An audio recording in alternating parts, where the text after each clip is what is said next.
His Holiness Erlem I, Catholicos of all Armenians of the Holy See of Cilicia, declared 2010 the Year of Armenian Women, and sent a special decree to the Armenian Relief Society, congratulating the organization on its centennial, and noting, celebrating the ARS centennial means evaluation of its century of service. The ARS became a symbol of dedicated service, especially in the educational and social spheres of our life.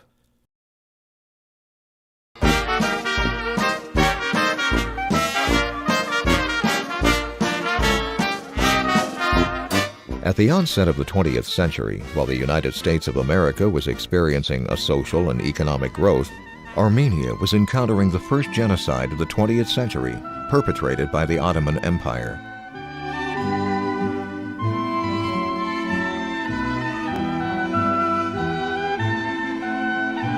In 1910, Kachadur Malumian, better known as Agnuni, a young Armenian activist, took an arduous journey from Armenia to New York and established a humanitarian organization for emergency relief to thousands of Armenians in the homeland. That organization is today's Armenian Relief Society. After this heroic task, Agnuni returned to Armenia, and on April 24, 1915, on Red Sunday, alongside hundreds of Armenian intellectuals and activists, he was tortured and brutally killed by direct orders from Ottoman authorities.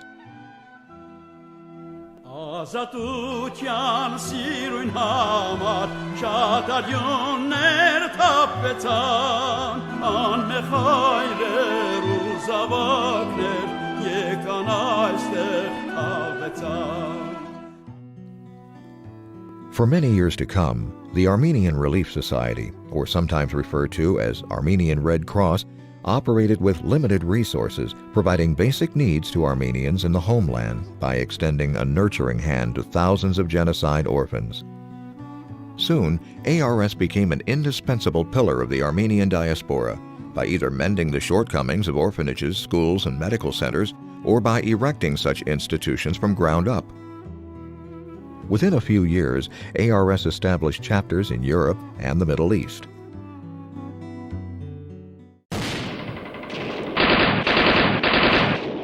In 1945, at the extent of the Second World War, ARS, in collaboration with the Armenian National Committee to Aid Homeless Armenians, ANCHA, embarked on a monumental task of the resettlement of over 3,000 Armenians from Nazi Germany camps in Germany to the United States.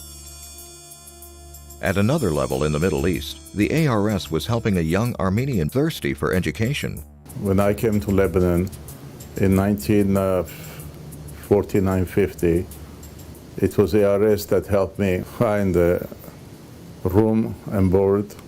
It's ARS assistance that helped me endure at least 1 year terrible financial deprivation by assisting me with payment of my rent, as well as lunch. In my autobiography, Road to Home, I describe the activity that 5 days a week ARS paid for my lunch and dinner until I found a job at Collège Arménien, where I became assistant to the director, whereby it paid me my room and board.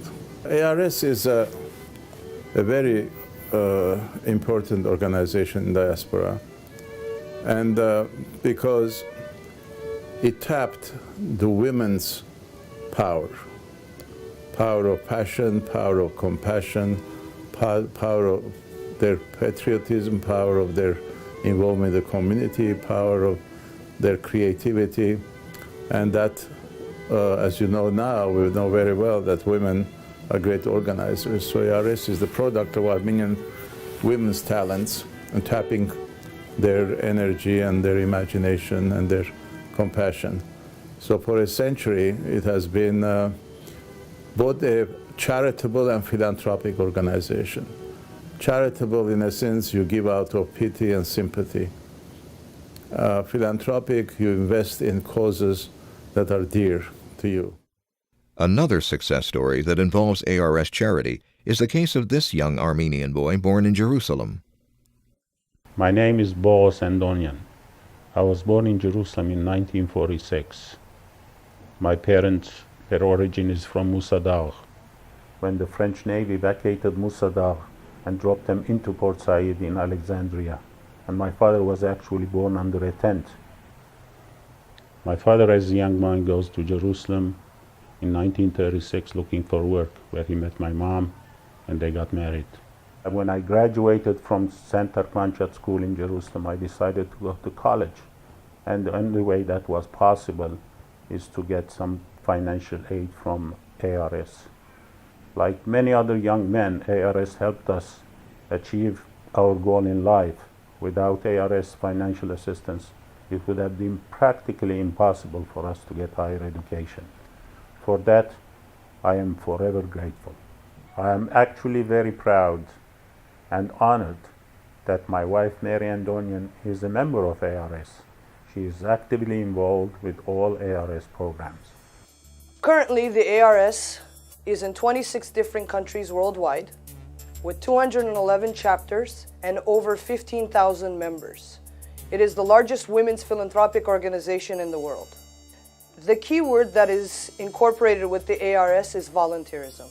Every project and activity that the ARS realizes today and has realized in its past 100 years has been done through its volunteers. Armenian nation has two lungs.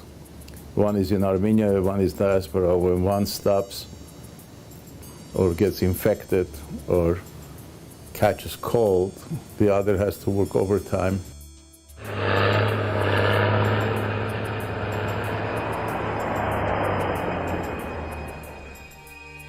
In February of 1998, the Karabakh conflict broke out, creating a harsh humanitarian crisis in the region. ARS took the initiative of spearheading a number of social and medical aid programs to Karabakh.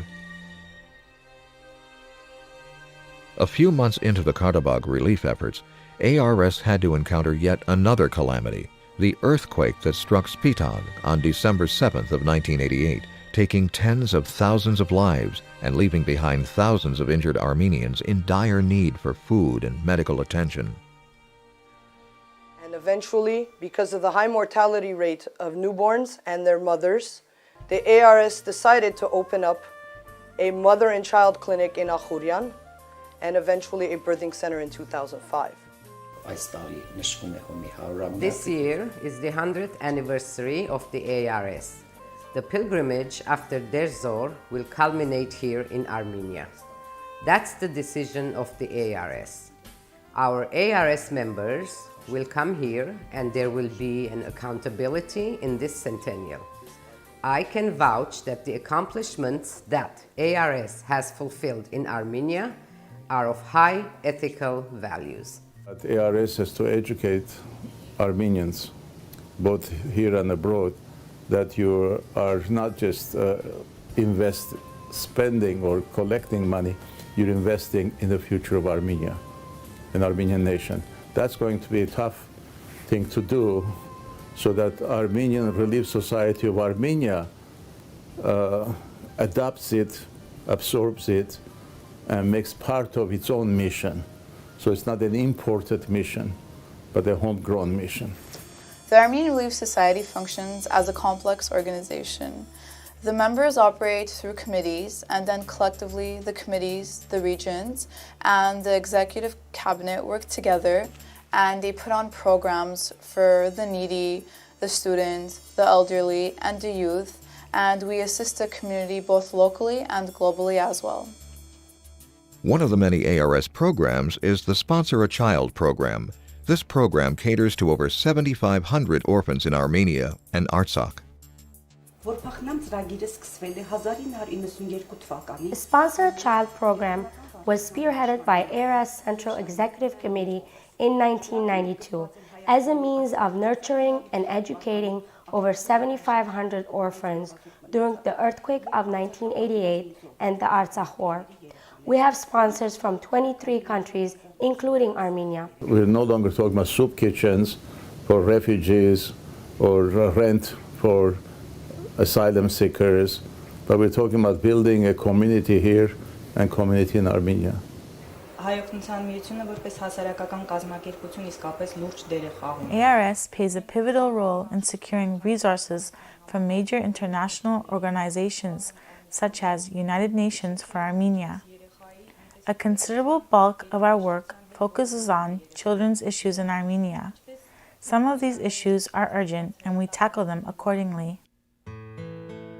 About 140,000 Armenian live in Zhabak, located just northwest of Armenia.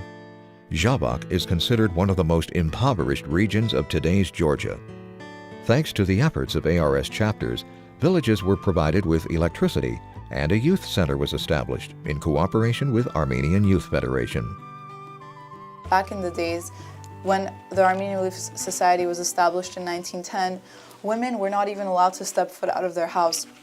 So it was a drastic change in that collectively the women got together and they fought for what they believe in and they stood up and they fought for their cause. It's a remarkable thing that a century of female power has been able to accomplish so much in a society which often has been chauvinist, male chauvinist and others. But Armenian women have done tremendous accomplishments in this, and one of them. We see our grandmothers, our mothers, and ultimately our ancestors who have been so active in this organization, and all it does is motivate us to continue with their footsteps, to continue being the humanitarian organization that has contributed and benefited from so much. And I'm just so honored to be a part of this organization, and I cannot wait to continue what everyone, my ancestors, have started 100 years ago.